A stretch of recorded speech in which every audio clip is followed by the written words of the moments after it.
शांति। आज 7 अक्टूबर 2025 है। आज हम जानेंगे कर्म का हिसाब क्या है, श्रेष्ठ कर्म क्या है और श्रेष्ठ कर्म कैसे हम कर सकते हैं, उसका आधार क्या है। तो आइए सुनते हैं आज का स्लोगन। परमात्म श्रीमत रूपी जल के आधार से कर्म रूपी बीज को शक्तिशाली बनाओ। हम सब जानते हैं कर्म की गति अति गुह्य है। जो कुछ भी हम कर्म करते हैं उसका फल अवश्य ही हमें प्राप्त होता है, आज नहीं तो कल। इसलिए हमें अपने कर्म रूपी बीज को बोने से पहले उसे शक्तिशाली बनाना है और बार बार सोच समझ करके कर्म रूपी बीज को बोए, क्योंकि जब बीज बोते हैं तो वो कर्म रूपी बीज के द्वारा फल अवश्य निकलता है, विफल नहीं होता है।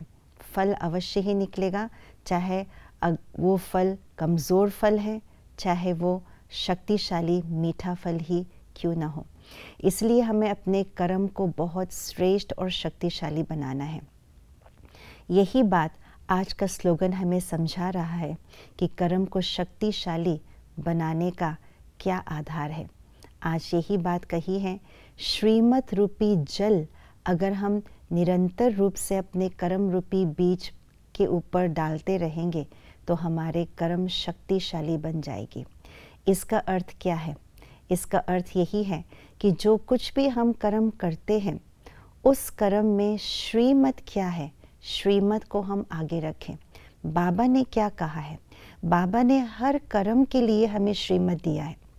कैसे देखना है, कैसे सुनना है, क्या सुनना है, क्या बोलना है, कैसे संबंधों में आना है, कौन से कर्म के लिए क्या श्रीमत है, क्या युक्ति अपनानी है।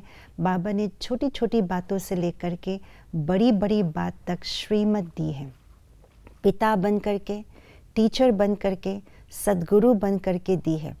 उस श्रीमत को हमें आगे लाना है।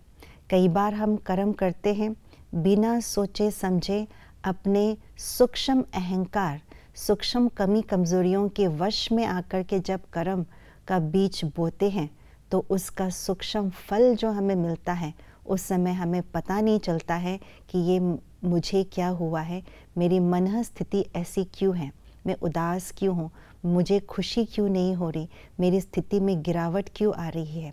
सब इसी बात पर निर्भर है कि जो कुछ मैंने कर्म किया है, क्या सोचना है, इसका भी बाबा ने श्रीमत दी है।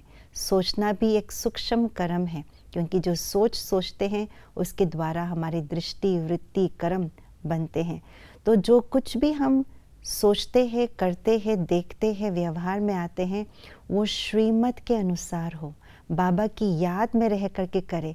बाबा ने क्या किया, ब्रह्मा बाबा ने क्या किया, हमारे बने हुए निमित्त महारथियों ने कैसे किया, उन सब बातों को याद ध्यान पर रखते हुए हम कर्म करें तो एक एक सूक्ष्म से सूक्ष्म कर्म भी शक्तिशाली बीज बन जाएंगे। और जब वो बीज इस कर्म क्षेत्र पर बोएंगे तो शक्तिशाली फल प्रदान करेंगे। ओम शांति।